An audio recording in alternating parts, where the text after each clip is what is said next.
My dear students, now I will discuss you about a math on Helmholtz theorem. So there is a given vector f is equal to ax 3y minus c1z plus ay c2x minus 2z and minus az c3y plus z. You can find it out in this term 3y c1z c2x minus 2z minus c3y plus z as this. So we have to first of all determine the constants of c1, c2 and c3 if f is irrotational, and also determine the scalar potential v whose negative gradient equals to f. For f vector to be irrotational, we know the curl of the vector should have to be 0. So the curl of a vector means, as we know, curl means the cross vector. The cross vector is like that: ax, ay, az, the unit vectors. Then as you know, that is delta. Delta means ddx, ddy, and ddz. Then the cross multiplication will come forward. Then you can find it out by taking the determinant. As you know, if it is ax, then you have to multiply this to this and that, and minus dy dx, that means partial differentiation, that means c3y, c3 will come here, that's minus c3, and minus, that is minus 2, ddz, z will come, not x, so minus 2 minus plus 2, and that is ay, so ddx this and ddz and that. So you will find out this, and from az that will be ddx to this and ddy to that. You will find out this, and that will be equal to 0. Each component of curl of f, that means the Helmholtz equation, the curl of f must vanish. So each side, if it is equal to 0, so each side will be 0. Minus c3 plus 2 is equal to 0. That will be c3 is equal to 2. C1 is equal to 0. That is c1 is equal to 0. C2 is equal to minus 3. That is c2 is equal to 3. So that we can find out the constant of c1, c2, c3. Then we will put up the c1, c2, c3 to this equation and finally get the result.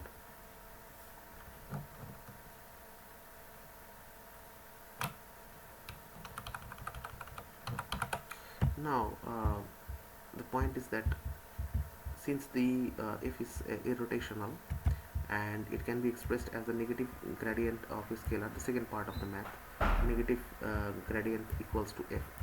So f is equal to the negative gradient, that is minus del v, and as we know, the del means ddx, ax, dy, ay, ddz, az. So that will go through to this 3y, 3x minus 2z, 2y plus z, y it will equal to this. That is for the equation side, and that is for the side that we put the value keep forward. Okay, what are the values? The values are that c1, c2 and c3. If we put this value to equation 1 of our mathematics, equation 1 of our mathematics in that side, that is 3y ax plus c2 means 3x minus 2z ay, c3 is equal to 2y plus z is minus az. So now we can find out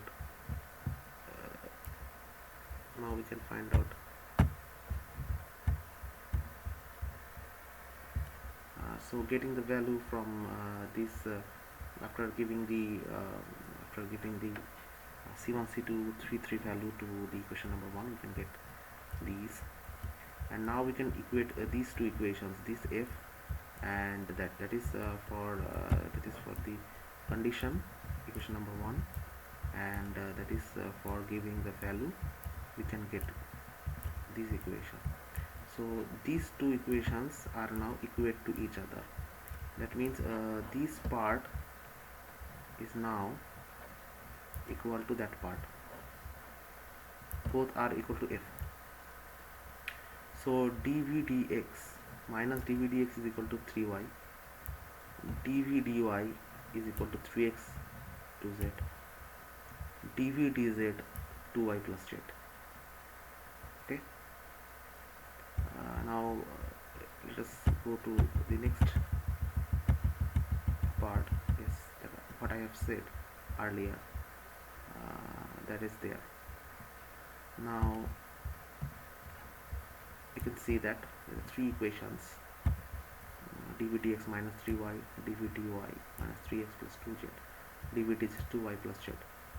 And if we integrate partially with respect to x, equation number this 2.149, this equation, so we will get, if we integrate, that will be v is equal to minus 3xy. The constant function will be f1 yz, because it is partially integrated with respect to x. And if we integrate with respect to y, that will be minus 3xy plus 2yz. If we integrate with respect to z, 2yz plus z square divided by 2. So that will be the answers. Now you can see here, these are the factors.